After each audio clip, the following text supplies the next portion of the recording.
And we're live. What's up, everybody? Stacking Surfer here, and I've got another awesome video for you guys today, or I should say live stream. We're just coming off of the 10,000 subscriber party yesterday, so I do have a few of these left. I kept the one that's 50, but I did sign them. We numbered them. If you guys want one, go ahead and send an email, stackingsurfer@gmail.com.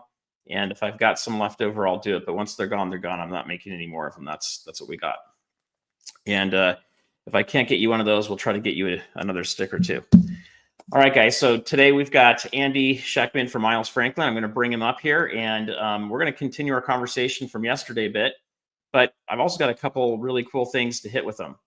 So welcome him along with me, everybody. Welcome, Andy Schectman. What's going on, buddy? How are you? How are you doing? I'm all right. I'm all right. You know, it was awesome to have you on yesterday. I wish we had a little bit more time. I ended up getting kind of crunched between a few different things that we had to get going yesterday. And I've got a whole couch full of like envelopes and packages ready to go out. So we're going to hopefully get all that out for people tomorrow. It's always fun to give back to the community when we can. For sure.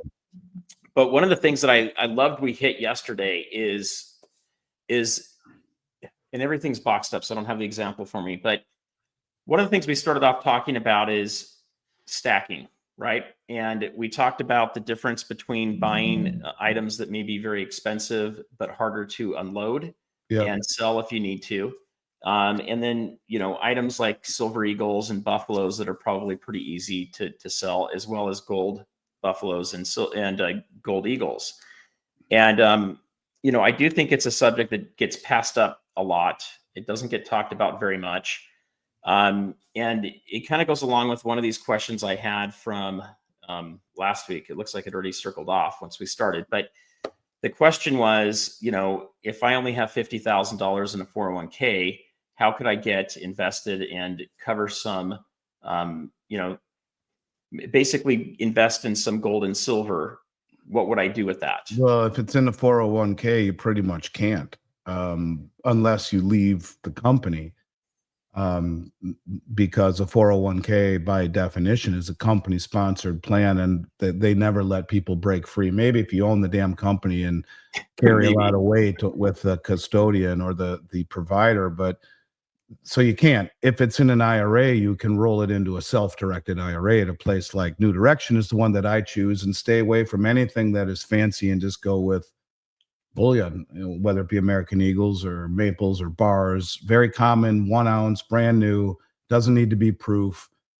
That's the best way to do it. You won't run into trouble there, but it has to be in an IRA, self-directed, not within a 401k. And if you have a 401k and you're no longer with that employer, you should have rolled it into a self-directed IRA a long time ago, even if you're not invested in metals, so that you can self-direct it the way that you want, rather than being pigeonholed into a group of funds.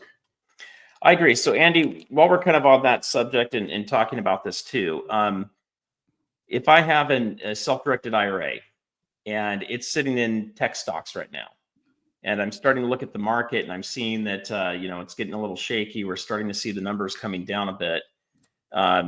You know, and I know this isn't financial advice that we're giving everybody here. We're just sharing some opinions on options that you might be able to take. Let's say I want to start to get a little bit more secure with it, and I don't want to just put it in a money market. And I'm looking at precious metals. So if I have a self-directed IRA, are there things that you could do, that Miles Franklin could do to help me with that? From the standpoint of being able to have real physical metals versus just buying, you know, some of the mining stocks, which could be another option for me. For sure. And you're not able, but you're not able to take physical possession of it until you distribute it. It is technically a distribution when you physically possess it. Yep. But yes, you would roll. There's about a dozen custodians that will allow metals in an IRA. The one that I have found provides not only my staff, but more importantly, the clients, the best service has been New Direction out of Louisville, Colorado. And I don't have any dog in the fight for that. It's just most of these custodians are kind of crummy. And I can think of one or two one in particular that I could see being brought down in a class action suit for multiple reasons.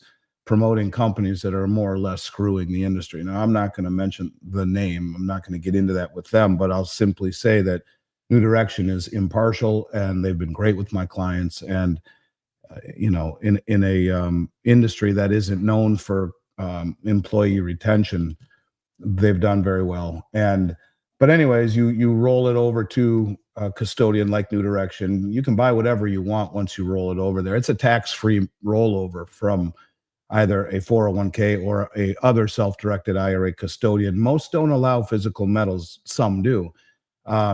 So once it's rolled over, you can buy, you know, tech stock, as you mentioned, or 10-year treasury, or physical metal. And then that metal, presumably, is that what you're talking about, would be just about anything that's new, from bars to eagles to buffaloes to philharmonics to kangaroos, you name it, just about anything. There are some things you can't put in there, but most everything you can. And it's held at a depository, not with the custodian. So the custodian is kind of the paper pusher, record keeper, dealing with the IRS and moving money from one account to the next. The depository would be where your metal is physically stored, and you only want to choose one that is segregated. And there are some that are segregated, fully 100% segregated, and it doesn't cost very much money to do this. A couple $100 a year, no matter how much you put in there, for full segregation. And that's kind of a special deal the IRA custodians get from the depositories. Anyway, that's where it sits. It's physical metal, like American Eagles or Maple Leafs or whatever, in that depository. Now, you can sell it if you want, go to cash, or reposition it to another asset like tech stock, or you can distribute it in kind. And this is why you want it segregated. You say, send me my gold and silver, and they'll send it to you, or you go pick it up, in theory, as a distribution, a taxable event. But so what? I mean, if you know that you can possess it if you want, the ability to do it is really the kind of the kicker here, because you can think of most IRA investments. You can't go and, you know, if you have Exxon Mobil, they're not going to deliver you barrels of oil to your driveway. So it is something that allows you, if you really desire, and especially this is why it's great for, you know, people like your father's age, where he's in, you know, already in the retirement age or closely near it. And then you fund it, you get metal, and then start taking your distributions. Some have to be mandatory when you're over 72 or 3, or voluntary anytime after 59 and a half, and you pay no penalty, or voluntary the day after you set it up. You'll pay the 10% penalty plus regular income tax. But moral of the story is yes, and I think it's a great product because you're able to take possession of it anytime you'd like, and that to me is kind of the kicker. Well, and I think the key comes down to strategy. It comes down to, you know, what your situation is. If most of all of your retirement is sitting in this account and you don't have any physical metals, it can make a lot of sense to, in my opinion, to bring some of that home so you have some with you, Right. in your possession. At my age, I'm going to hit 49 this year, and you know, for me, I'll take penalties if I take all of it, right? But I could take some of it and do that. Others, I could leave it there. So one of the things I'm seeing right now, Andy, and I've seen this on North Star charts. I've had them on in the past, and I've seen a couple other things on X where we're starting to see what people are calling as a capital rotation. We're starting to see the stock market values going down versus the increase in price of gold going up. And so, you know, one of the indications is it looks like money's starting to flow into gold from other things. Now, it's quiet. The media is not really talking much about it. Like you mentioned yesterday, there's way more mentions of Bitcoin, maybe 7 times as many mentions about Bitcoin, which is not at an all-time high right now. And there's much fewer mentions of gold, which is at an all-time high. And then I've also seen the idea of houses or real estate being priced in ounces of gold. And we're seeing, you know, a leveling off or a decline in the house prices versus gold keeps going up. And, you know, people aren't saying sell your house and just go buy gold, but it is an interesting thing. It looks like we're starting to see that gold is becoming a better investment, or an investment with a higher return than some of the other assets classes that we've looked at in the past. Do you have any thoughts around that, or any opinions? Yeah, I do actually. You mentioned the issue of the house. I used to do a presentation. I said it so many times, I kind of memorized it, so it's from memory. But I was trying to show how, people talk about, and you can talk about the house, and this um, would come at a period of time. The measurements I'll give you are the greatest growth rate in housing ever. I mean, when you look at the real estate market now moving in the other direction, after 30 years of zero bound federal funds rate and um, 3.5% mortgage rates over the last several years, most people are locked in at these low rates. You have asset prices or home prices that are kind of distorted from what interest rates potentially could be. What's a house worth at 3% or 8% or 10% on the mortgages? So anyways, you can talk about how a house has done very well for you that you bought in 1960, but you compare it to gold, and may not be as well as you think. So the example that I would use was that was according to the Census Bureau, that a house in 1960 was basically $17,000. It was just under like 16,900 or something, but call it $17,000. That was the average house in the United States in 1970. You can believe that. When you talk about inflation, that's how much a house costs. And so, your parents are thinking to themselves, well, gee, grandpa and grandma, they've been in banking, and somehow they have 435 ounces of gold that they gave us, to start our lives. And the gold was at that point $39 an ounce, basically. 38, $39 an ounce, because, well, actually it was $35 an ounce. It was shortly thereafter $42 an ounce, but we can use 35 an ounce because that's really what it would have been. And so, grandma and grandpa left us this gold. And should we sell the 435 ounces at 35? Actually, it would have been a little bit more than that at 35.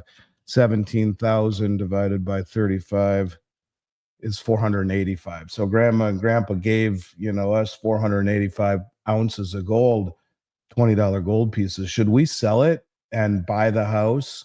Or, should we not? And should we, keep it, shove it under the mattress, earning nothing but dust, no interest paid on gold, and it's been sitting there since 1960. So you're talking, 63 years ago, 64 years ago, it's been sitting under the mattress, earning nothing but dust. And so they bought the house, took out a mortgage, paid for it over time. And, that house has appreciated nicely, for sure. There's no question that house during that period of time arguably outpaced just about any asset class, including precious metals. And, but this was during a period of time where $17,000 was a house. What does $17,000 buy you now? So if we look, in fact, we can ask, since I haven't done this in so long, we can just look and see what is the current average price of a home. Well, the thing is, if you left it cash, right? If grandma and grandpa in this example did not buy gold and they kept it in cash this entire time, you'd still just have $16,000. Right, which would be worth so much less than was then. It bought you an entire home. My dad graduated college in 1963, was married to my mother that year, and he said, my first job was like $5,800 a year, and I could live comfortably. Really? I mean, yeah, I guess if that's 3 times your average, your average annual salary to buy a house. I mean, that just goes to show. I mean, what was a gallon of gas? 20 cents. Everything was just weird compared to what it is now. But so the average price of a house, the median price of a house in 2025 is $396,000, 396.9 across Middle America. So that 485 ounces of gold that that they did nothing with, and instead just saved it for you, their grandson, and that 485 ounces of gold right now is worth, an awful lot of money, 1,469,550.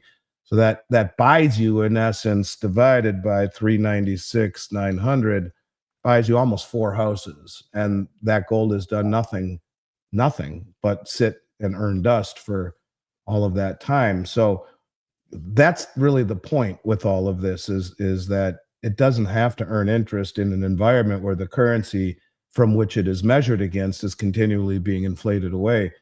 And it goes to show, if a house was 17 grand then is now 396,000, did the house get that much more expensive, or did the dollar fall by that much in terms of its purchasing power? And that's where we're going. That's where we're ultimately heading. How else do you pay off this massive mountain of debt that we have? That's why the wealthy own assets, whether it be real estate, whether it be art, whether it be precious metals, or whatever it is. You own assets, not the depreciating currency around you. That's the way to get ahead, period. And that's the whole premise of the Cantillon effect, where the people closest to the money spigot, like the 14 magic computers that Elon Musk found printing money out of nowhere. Well, the people who would have received that and spent it buying assets benefit disproportionately to everyone else, as that money trickles down through the system in the form of inflation that came out of nowhere, because it's not being counted in the official numbers, yet is showing up in rising prices. And so, this is an environment where keeping your money in dollars is a recipe for disaster in terms of your purchasing power, your standard of living. Whatever you do, whatever asset you choose, it's better than leaving it in dollars. I completely agree. The other thing that came up with the guest that came on after you, Andy, is he was talking about how people that'll leave a lot amount of cash in their house, even in a safe, if they have a full if their entire house burns down, the cash can be destroyed too. So it's metals can get melted down, and you can put them into new shapes. When cash actually, one of my affiliates or outside reps, his house burned down in Bastrop, Texas. When was that? I don't know, 7-8 years ago. The whole thing burnt down. The whole neighborhood burnt down. And the only thing that was left in his entire lot was his safe, and it was a charred, melted mess. And when they pried it open, his silver was still there, and it was Silver Eagles. They had melted the plastic around it. Everything was green. When we finally pried it all apart and refined it, it got 98% of melt value, 99%. Nice. Because of the refining process. But it just goes to show that, to your point, everything else was gone in his entire house. I mean, everything. So interesting when you think of it that way. It is. So the other thing I wanted to bring up, Andy, too, and ask you about today, we haven't talked about this in a while, but I think it still applies, and I think it's still looming out there. But we've talked about in the past BRICS, we've talked about the unit currency. There's been a lot of conversation around revaluation. Are we going to do it, or are we not going to do it? I've even seen some people saying it's going to happen on April 2nd coming up. And I don't know specifically why. I haven't read all the articles yet to see, but one thing you've talked about in the past, though, is little by little by little, and then all at once. And when I don't hear that as much from other people out there, and I start hearing people just talking about gold or silver as the investment, it's interesting, because a lot of the reasons people are watching this show right now and are on here is because they've been seeing the trends for a very long time. It's not just about, hey, maybe gold's starting to outperform something. There's other reasons that they're stacking it. There's other reasons they have it. Are you seeing anything out there in the market right now that we ought to be watching? Are you seeing anything that's related to either the crypto strategic reserve or this idea of a sovereign wealth fund that may be going on that could potentially be good or negative for gold or silver? Are you seeing anything out there that we need to be, watching out for? Is the BRICS still even an issue, or not really an issue anymore? Well, the BRICS are an issue. They're just being quiet, and I don't blame them after what the BIS did to them at the 12th hour by pulling out of Enbridge and they had been developing it, their innovation hub with a Chinese technology, even with China, Hong Kong, Thailand, and UAE. It was working. It was developed. It was operational. It is operational, and even the head of the BRICS New Development Bank came out and said, we've agreed in principle to a new.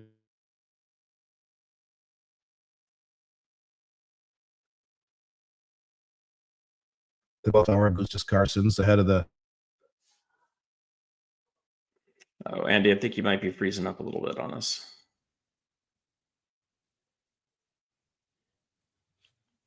I don't see you anywhere. Am I there? You are now. Okay, that's weird. Anyway, the head of the BRICS New Development Bank said we agreed in principle to a new settlement currency called the unit, and then BRICS then the BIS pulls out and cancels the whole project after it was operational, saying that they can't be involved with Russia because they're being sanctioned by the West, as if they just realized that Russia was the R in BRICS after it was fully operational. It really pissed them off, but it is still gathering members. Indonesia just became a full member. They have the largest in-ground deposit of nickel in the world, and strategic in terms of their shipping and natural resources. So yes, it is. You're just going to find far less information about it, and they're still massively accumulating commodities, and the Belt Road is still growing, and all of the things that we've talked about are happening. They're just far less transparent now, because they understand that this is an administration that is going to care very much more so than the previous did, and B, the West, which BIS is a Western institution, can't be trusted. And I understand that from their standpoint. So yes, it is still a thing without question. And so look, the most knowledgeable investors in the world, the central banks, their buying hasn't stopped. The United States has become a net importer of gold and silver for the first time I can ever remember. We're seeing the largest deliveries in the history of the COMEX market ever. First one in the February contract. I'm not sure if March beat it, but 5,900,000 ounces delivered. You see, who's got that money? You see JP Morgan on behalf of a client delivering $4 billion in gold to the COMEX. Who's got that money? Which client would that be? You're seeing the LBMA be bled dry and go from T+1 to T+8, which is basically 8 weeks, that is, which is basically a default. And they say it's a shortage of trucks and manpower. You're seeing massive inflows, about 80+ million ounces of silver delivered into COMEX, the largest ever here in the March contract. And silver, 45% of the LBMA float delivered over the last 100 days or so. I mean, things are getting ridiculous. And then you see PSLV, which yesterday morning, or when the market opened up, we saw, you see the number here, 1,314,107 shares traded in 1 minute. There used to be days that you wouldn't see that many shares traded, and they were all dumped onto the market, shorting the market. And the reason that they shorted PSLV is that PSLV was starting to, have so much attention. They were going to have to go into the open market and buy a whole bunch of silver. And Rick Rule is a friend of mine. I remember an interview where he did talking about this, saying the last time they had this massive buildup where they had to go into the market, they couldn't find enough silver. They had to go everywhere. And it took a whole long period of time. And they were buying from the US, from London, from Switzerland, anywhere they could find it. And it took a long time to fill it. So now they're in the same situation. And instead of shorting physical silver, they come in and they short this. And so they'll borrow shares, which I'll talk about in a moment, and they'll take them and immediately sell them, so that you have this inequity. So it overwhelms the amount of new volume. You have all of this short position, and when added cumulatively, they don't then have to go into the market to buy huge amounts of 1,000-ounce bars that are massively rehypothecated and are sold at a 2,000% rehypothecation or more, and they're not available, which is an existential threat to these banks who are wickedly short. It's a way for them to keep Sprott from going into the open market as per the prospectus and buying more bars. And, thinking about the word rehypothecation, like the shares that are borrowed, it is a closed-end fund. It's not really an ETF, so you could borrow shares of it. That's SEC Rule 15C3-3. In the United States, the Securities and Exchange Commission, the SEC, regulates rehypothecation through Rule 15C3-3, which limits the amount of a client's securities that a broker-dealer can rehypothecate to 140% of the client's debit balance. So they can take all of those shares and rehypothecate it, sell it over 140%. Really? That's interesting. I wonder how they come up with that number. But then they take those shares and immediately sell them to the market, and in 1 minute dump 1.3 million shares of PSLV, which helps suppress the price, of course, but keeps them from going into the open market, because the prospectus says if you have all of this demand above the amount of silver in the market or in the trust, you got to go buy more. When added against the short position, well, now you don't need to do it. The ability to short this fund is just absolutely asinine. But these are the games that they're playing. I also think it's interesting. I came across a tweet it's an old tweet. It's Donald Trump on January 7th, 2017. He says, silver is the most undervalued asset on the planet. It's been money for all of human history, and yet here it sits at $16.50 an ounce. Sad. Well, two things. It's doubled since 2017, so it hasn't performed that horribly in terms of percentage gain, but he understands silver and gold. Do you think that has anything to do with the influx that we're seeing flowing into COMEX? Could he be behind it? Maybe. So all sorts of reasons in my mind to still look at gold and silver in a vastly different way than I ever have, and never more importantly, to look at it as money and as wealth, not as an investment. You'll do damn well if things go where I think they will, but you own it to get out of the way of whatever it is that's coming down the pike right now.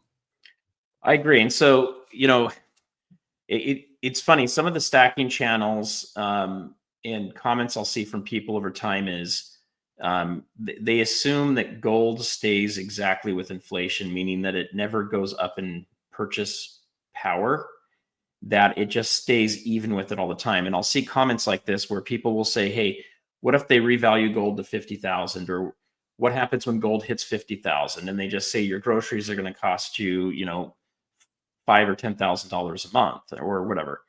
Just an example. And it's not necessarily true. What Andy just showed to you guys today on the show is he looked at a house that was worth $16,000. That's the average house That's the average house, according to the Census Bureau. Exactly. And you compare it to the average house today, and then you compare it to if you had gold during that time and you could buy 4 of them. That right there shows you that that gold can outstrip inflation and go above it, even without any interest being paid to it. That's the point that yeah. That needs to be addressed as well. And you have a president that's hell bent on trying to lower rates. I did an interview today with a gentleman who thinks interest rates will fall to 2.5% within a year. I have a hard time believing that. That's fast. But hey, and what does that mean to to the value of the treasury? What does that mean to the value of the dollar? What does that mean to all of these things? There's differing opinions. I found it interesting. Did you see Max Kaiser's text the other night? Tweet? Yeah, you might have mentioned it, but remind us again. Because did I mention that last night on your show? Yeah, well, I mean, he was just talking about stable coins. Stable coins in many respects are supporting the treasury market. The net since 2014, there's been no new treasury issuance to central banks. They're not buying any. They're net. Yeah, there are some buying, but more selling than buying.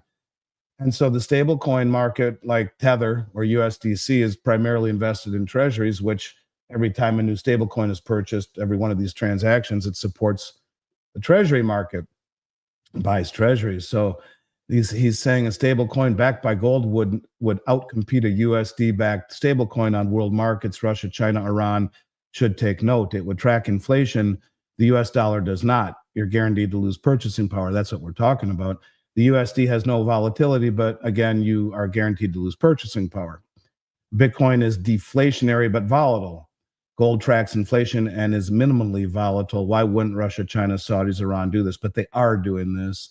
That's the point. And this is from a Bitcoin maximist who understands that what gold is wealth. What Bitcoin is a way to increase your wealth dramatically if you're on the right side of it. And he's proof of that. Some people have, but maybe he's wise enough to understand that, you take that profit and you put it into wealth, which is very minimally volatile and tracks inflation and retains your purchasing power. And that's really the lesson to be learned from this. It's not about becoming wealthy. It's holding wealth that maintains your standard of living more than anything else. Now, silver, you could argue, is kind of supercharging that theory, but nonetheless, I've never told anyone to buy metals to become rich. You may, but that's not the reason to do it. I agree. And I say that on my channel all the time. I buy gold for wealth insurance. I buy it for hedge against inflation. I buy it because it is money. So technically, I'm not really buying it. I'm just converting this paper money that really has nothing backing it to something that is real and has the money. And for me, silver, yeah. What do you think of Bitcoin, by the way? So here's my take on crypto in general. Crypto is a technology. It's a new technology that helps us keep track of things on a public ledger that makes it nearly impossible for anybody to mess with it or fake it on most of the cryptos that are out there. From a technology standpoint, there's a lot of really good advantages to it. What's interesting is this is one of the first technologies that they figured out how to monetize almost like money. And so a lot of these are just really projects that are out there. Some of them are just fun meme coins that have no value and they have no utility to them whatsoever. So it's just hype that people get into. Be careful with that stuff.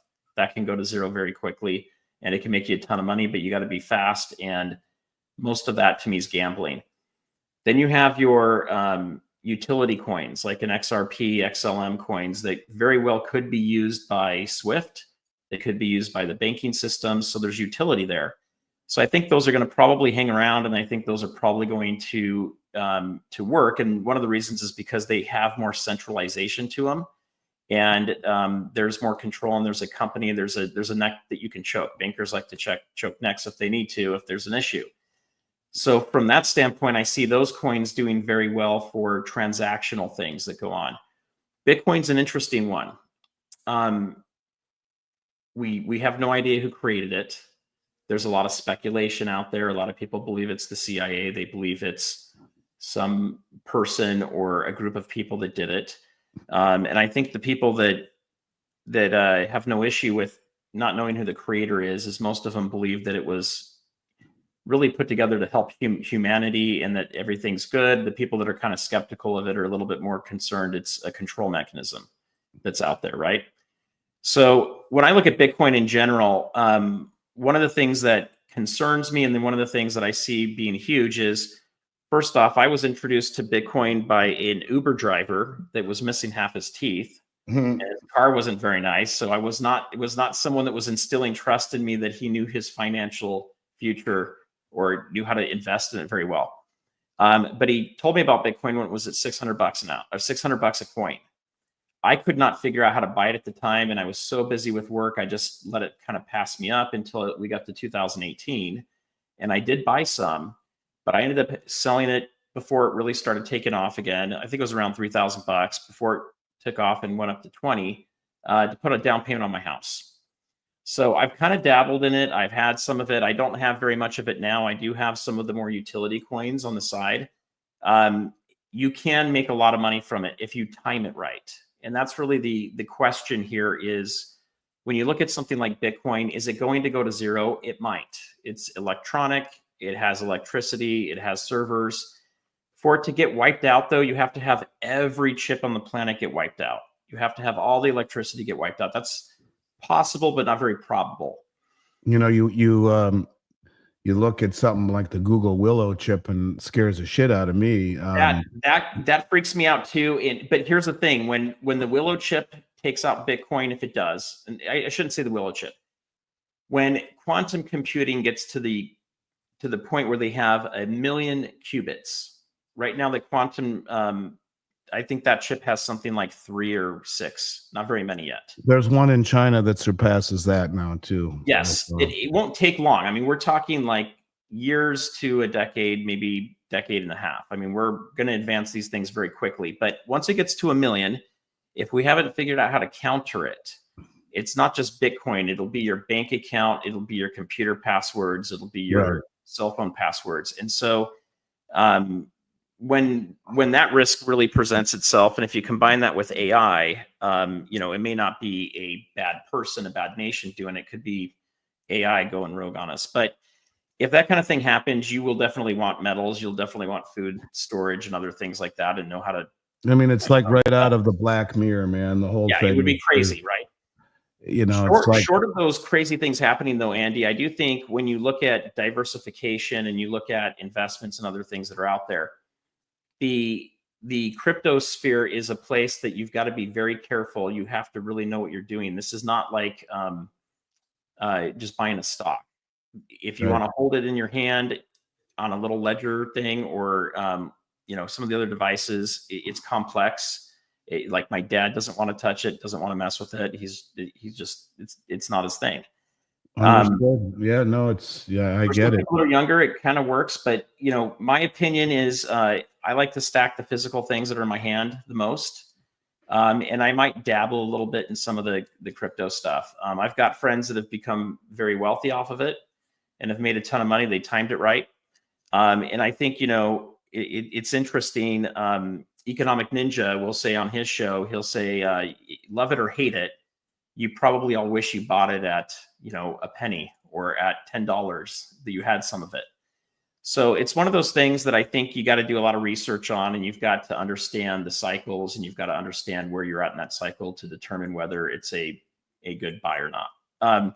For me, though, what I'm really looking at is building my foundation. That's why I focused on gold and silver. I want to build my monetary foundation, and then on top of that, I build more risky things like, to me, the next one would be real estate. The next one after that is doing some stocks, and after that might be investing in a startup company or starting my own company.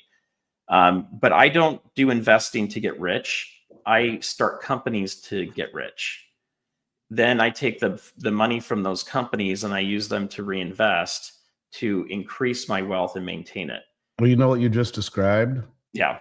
You just described Austrian economics, which is savings, investment, and reinvestment, and that's what it is. And that's why income is so important, which is another thing to be scared about. You think of AI and what it's going to do to the human element in just about every single, even to the point of human labor, when you get robotics, which are getting better and better and better.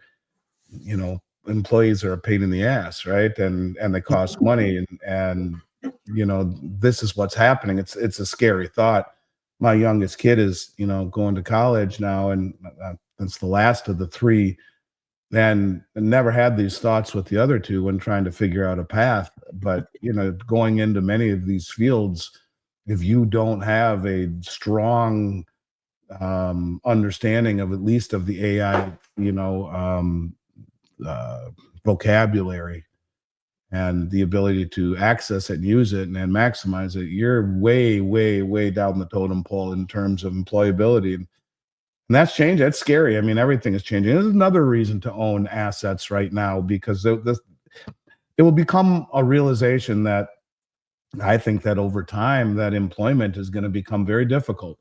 Mm-hmm. And you'll see a widening between people who have wealth and those who have none. Get assets, get regimented, pay yourself first, start accumulating. Doesn't matter how small it is. Get out of debt. Do the things that you can do to, prepare for things that are rapidly changing. And I think AI is at the forefront of it. To ignore it is a big mistake. I agree. So Andy, before I have one comment I want to make on that, but just a quick aside before this runs on me. I do want to do a show talking about your baseball history, if you're open to sharing some of it, as well as your collection you have behind you. I think we could do a fun show, at least part of one, and maybe there's enough to talk about a whole one. Yeah, man, I'd love to do it when I get back from I'm going to be out of town for 2 weeks. I'm going to Europe tomorrow to visit my daughter, who is a junior in college, who's studying abroad in Spain. And so we're going to go there and go to Rome and to Prague, and hopefully catch up with my buddy Peter Spina for a couple of mugs of beer. And I'll be back home in 2 weeks. I'd love to do that. Those are the kind of things I like. Doesn't always have to be about investing, but yeah, absolutely. I'd love to count me in. Here's the thing. It is about investing, though. I mean, it is a collection. There is some value to it, right? And that value has gone up over time. And, I think the thing is with a channel like mine, I'm trying to broaden myself a little bit with not only just talking gold and silver, because there are other things we can invest in. And, the worst thing to hear for me is someone that doesn't have a lot of money, that put all of their money in silver, bought it at $40 an ounce, and they didn't keep any cash on the side. They didn't buy any gold. They don't have any other investments. And they just freaked out that everything's going to, go to apocalyptic mode here pretty soon. And they went a little overboard. The refrigerator breaks. And now they've got to go sell their silver at a pawn shop or an LCS for a lot less than what they paid for it. And I have silver, I have gold, I also have cash, so I don't have to do that stuff. I don't want to sell my silver unless it's strategically, or my gold, unless it's strategic for me, because I can sell it higher and buy it back lower. That's the only time I'm doing it. Otherwise, I use my cash for it. Right on. We'll do that, Andy. We'll do a show on the baseball, so, and collection. So maybe one of these days you can take a picture of some of that, send me a text, and I can use it for part of our thumbnail, and we'll do a fun show on that. I think it could be fun. Absolutely. I mean, my baseball cards are a story in and of themselves. My love for baseball and softball, we can talk about where that came from, and how I went about accumulating all the stuff.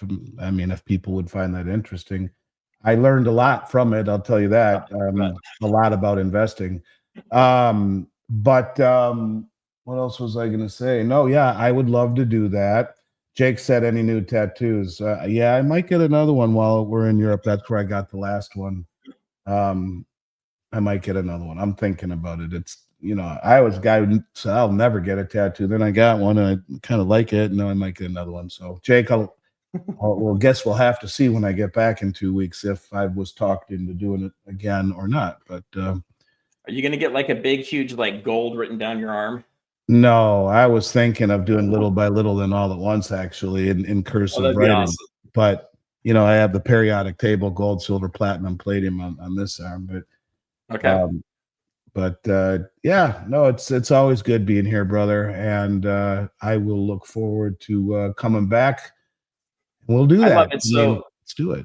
We're gonna do it. So for everybody that's on here, we're gonna do. I've got some gold backs left over from last night, so we're gonna do a quick giveaway here at the end.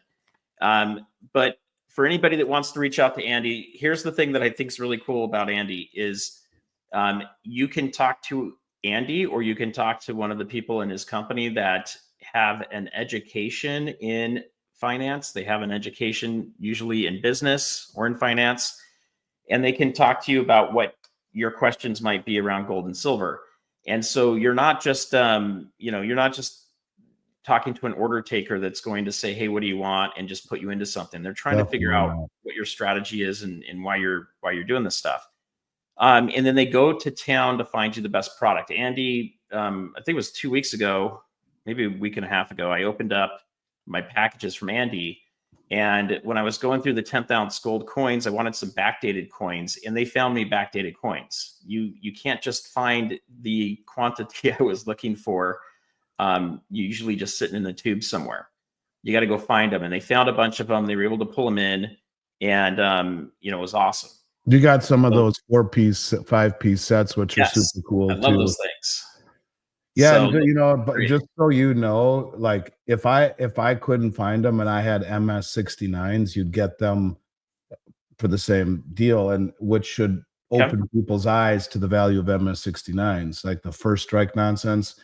MS-70 maybe, but MS-69, as far as the industry is concerned, is the same thing as as you know, they're all MS69. Yeah, I mean, honestly, that last thing I'll throw out there, and that'll be something that maybe we can kind How of about a dovetail a little tattoo of tattoo? That's funny. bit. That actually is funny. When we do the baseball one, we can talk about that a little bit too. You know, people are chasing after all of these graded coins that are modern, and the reality is there really isn't much value to them, guys. Like, if you want to get the old gold, the pre-33 stuff that's got that's graded for authenticity, that can be helpful. You can also have them graded and they go way up in value. Well, you see, the thing of it is, you can have a rare as shit $20 gold piece, and it will have value with every major company in America. Oh yeah. But you have some esoteric thing from, you know, who knows where, brand new MS70 first strike. I mean, no one cares. No, They just don't. I mean, they don't. Anything from the American Mint, they do. But anything from around the world, you're best off selling it on an auction platform like eBay or some of these other new ones that someone showed me, and I got addicted watching these 3-minute auctions for a while, which was kind of interesting. But yeah, you got to be careful, especially if you're swiping on stuff. I did one of those on Whatnot. You can find some great deals on there. Yes, but I went to swipe something. I ended up paying like $60 more than I wanted to. And I'm like, dang it. And I had a deal and now I don't. So you gotta be careful with how fast you go on those things. But for any of you that want to reach out to Andy, info@milesfranklin.com. Let him know Stacking Surfer sent you. And if you're open to it, leave your phone number so they can get back in touch with you. Okay. If Andy can't reach you because he's traveling, someone else will. And also put in there what your question is. Do you have a question for Andy? Do you have a question about gold? Quick, I don't mean to interrupt you. Mr. and Mrs. West Texas Stacker, that's a U.S. coin. So you'll find value there. Yeah. If it's modern minted, if they made a new flowing hair with Privy, which is more or less what I think he's saying. If you're going to buy modern mint stuff, fine. But, to me, there's better uses of money for high price coins, but better than a lot of the stuff, which isn't at least US mint, where you will find demand. Anyway, sorry to interrupt you. That's perfect. So Andy, you can stick around or you can drop off, but we're going to do some quick a quick giveaway here with everybody. I'm going to drop off only because I've had 4 already. I leave tomorrow and I'm doing one tonight at 7. You need to go get some food. We haven't done one in a long time. Yeah, I got to eat some dinner. So all right, Andy, thank you so much. Yeah, man, I'll see you soon, and we'll stay in touch. I'm back in 2 weeks. All right, sounds great. We'll do that. Take it easy, everybody. All right, guys. So we're going to do a giveaway here. This is kind of dropping off. So a couple things real quick. These right here are from last night. If you guys want one of these, I have a few extras left. Now, these may be gone. I haven't gone through all the emails from last night. Okay, this is what I have left from the people that did not win. So they got to come out of here, and we're going to go first come, first serve. These may already be gone. I don't know yet, but if you do want one, send an email, stackingsurfer@gmail.com. Tell me what your YouTube name is, and also tell me your address so I can send it to you. And we'll do that. All right. So today, what we're going to do is I've got 4 of these guys. One of them fell down here. And then I've got 4 gold backs. So we're going to do 4 gauze. Okay. And here you go. These are New Hampshire gold backs. All right. So you guys are getting some of the last of my giveaway gold backs. And anyway, this is kind of my give back to you guys. So let's go ahead and put, yeah, we can do #GA. That's fine. Keep it simple. All right. So I'm putting that in there. If it comes on me, I don't have any more to give you guys. This is it. So you took my stuff yesterday. We're good. All right. So let's do this. I'm going to go to the giveaway tool and I'm going to get us all set up here. All righty.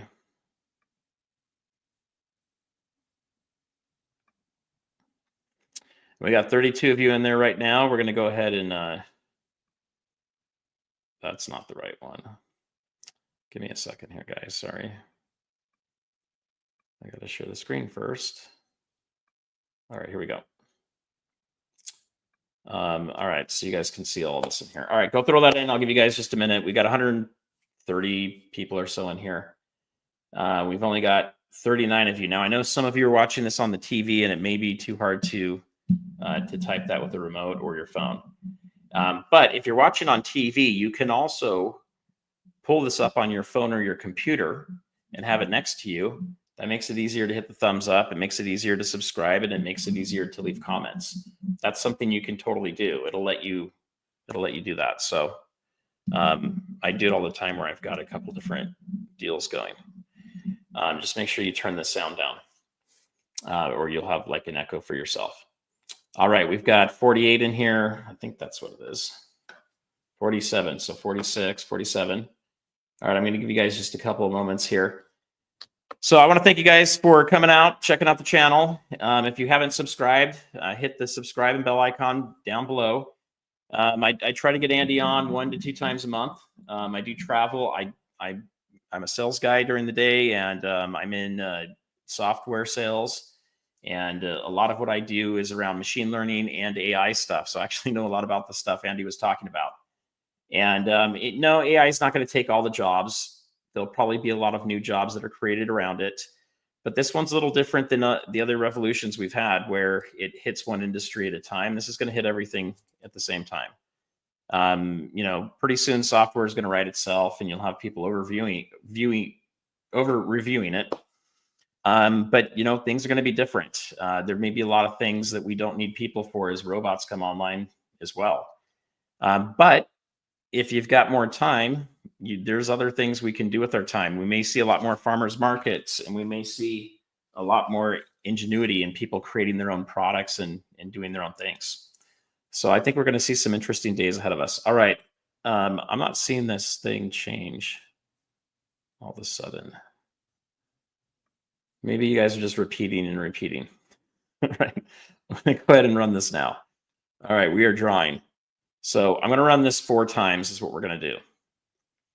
All right. So mods, I don't know if you could just help confirm and just put the person's name. So if you could put Chris Ashby down below, that'd be great. All right. So any of you guys, I think you won something yesterday too, which is awesome. So I don't know if we'll be able to get in the same package or not, if it's already been closed up. But here's the deal. If you guys win, send me an email, stackingsurfer@gmail.com. In the subject, put GA.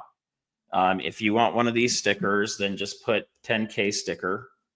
I'll see what I can find if I run out of these, if I've got some others laying around. And then let me know what the GA was that you won. So for you guys tonight, let me know it's the real Stacking Surfer sticker and a gold back. That just helps us get to it. And I have to have your YouTube channel name. And then you guys need to be subscribed. If you're not subscribed, it's going to go back into the pool. So if you do win, go subscribe so that you guys get that. All right, let's keep hitting this. We're going to draw again. Congratulations, by the way. Let's see who we're going to get in here. Seeing a lot of OC Stacker pop up there. Silverman 92. All right. Silverman 92 is number 2. Got a nice look at Morgan there too. Okay. Then we're going to go ahead and do a 3 because I've got to jump on another work call on here in a second. So, all right. Craig Johnson. I know you won last night too. All right. Congratulations. All right. We're going to let the confetti stop. I can't see the cursor very well. All right. Congratulations, Craig. And then we're going to get one last one in here.